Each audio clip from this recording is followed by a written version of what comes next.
On the morning of September 11th, 2001, I was 16 years old. I sat in front of the television the way the whole country did, and I watched the towers fall. I had no idea what it meant for me or what I was supposed to do about it. But as the son of Argentinian and Italian immigrants, I was raised to love this country, not because she is perfect, but because she is possible. And in those moments, the commitment to spend the rest of my life in service awoke inside me and refused to go back to sleep. 3 weeks later, that decision put me, a scared, barely 17-year-old kid, in the lobby of a Marine Corps recruiting station. I was 5'7", 130 pounds soaking wet, and on a good day, I could manage only 4 pull-ups. I had no idea what I was doing, and I was terrified.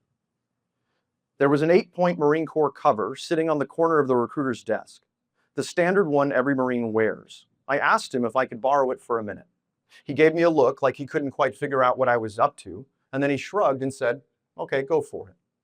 Grabbing the cover, I walked into the little bathroom at the back of the recruiting station. I locked the door behind me, and I set the cover on my head, and I looked into the mirror. The doubt spoke first, as it often did. The kid looking back at me was not a United States Marine. It was just a boy in a borrowed hat. Every reason I would never be enough was reflected right there in the glass with me. And then I made a choice. I did not decide that I believed in myself, because I did not yet. But I decided to become him anyway. I lifted that cover off my head, walked back out to the desk, and signed my name. 17 years old, a borrowed hat, a locked door, and a decision that would affect the entire trajectory of my life. Let me turn that mirror around for you. Stop, just for a second, and take in where you are. Each of you set out to do something hard. Despite your doubts, you finished it. I may be a stranger to most of you, but I am proud of you. I know what it costs to commit to something bigger than yourself and carry a hard thing across the finish line, and every one of you has earned the right to stand in this formation together. As a sniper, I believe in trajectory, and with trajectory, a small early adjustment has exponential results over time. I am standing in front of you this morning because of a choice one frightened kid made. That one decision became everything that made after. While I was in sniper school, one of my instructors was a man named Wesley Payne. Somewhere in the middle of the seemingly endless sets of push-ups, with sweat running off the tip of my nose, he told me something I still practice to this day. He said, "You have to see it before you do it." Then he pointed across the room at a mirror with the words "Scout Sniper" painted along the top. He told me to go home, find a marker, and write those words on my own mirror. It wasn't just about the goal, he said, but the man I wanted to become.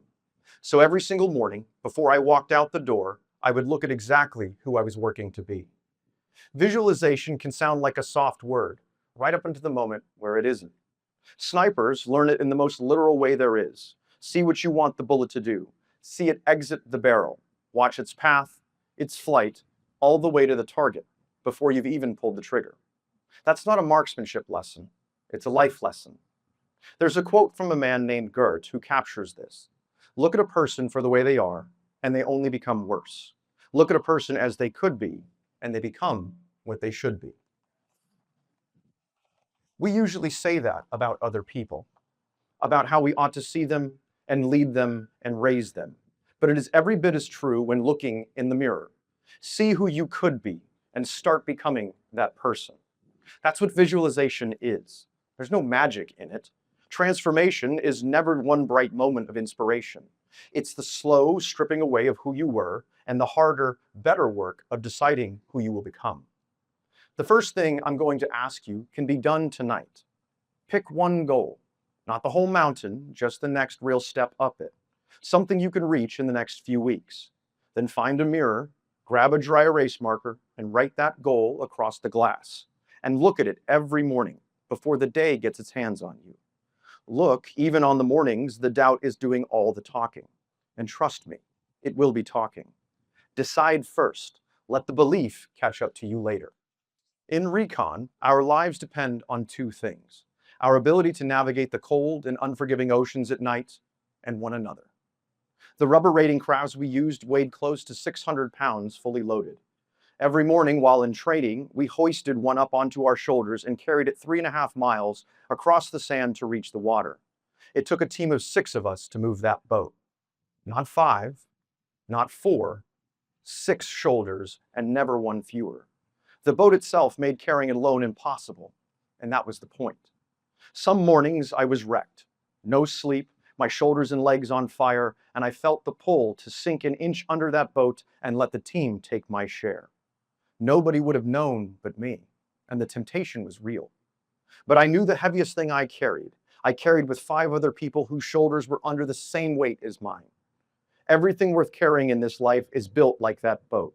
It is made for more than one set of hands. Even a sniper, the loneliest job in the military, is taught from day one that you never work alone. The second thing I'm going to ask of you is to go toward the hard things in your life. Don't spend your years tiptoeing around them. Run straight at them. And when you do, find your team. Find the people who will get under the weight with you and refuse to let go. This is what I came to give to you. A scared kid in a borrowed hat in a locked bathroom. A sniper visualizing his next shot. A man with his shoulder under a 600-pound boat willing to endure for his team. And a parade deck of cadets who are only just getting started. It's the same simple move over and over across one ordinary life. See who you want to become. Move toward that person before you believe that you can. Get back up every time that you fall, and never, ever carry heavy things alone. The trajectory you set from this morning forward will carry the people in this formation to places that none of us can yet imagine. I could not be prouder of you, and I will forever remain always beside you. Thank you.